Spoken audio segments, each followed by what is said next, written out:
Sejak 29 Juli lalu, Kejaksaan Negeri Banyuasin membuka pendaftaran lelang secara online terhadap sejumlah kendaraan hasil sitaan.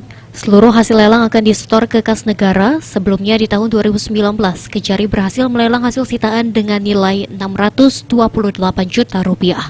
Terdapat 13 unit kendaraan roda 2 berbagai merek dan 4 kendaraan yang terdiri dari 2 minibus dan 2 unit pick-up.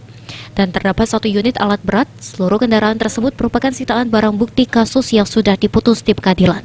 Yang akan datang dalam waktu dekat ini, bahwa Kejaksaan Negeri Banyuasin akan melakukan pelelangan terhadap barang rampasan sebanyak 13 unit motor, 4 unit mobil, 1 alat berat, dan 1 rumah walet yang dapat dilakukan aksesnya di web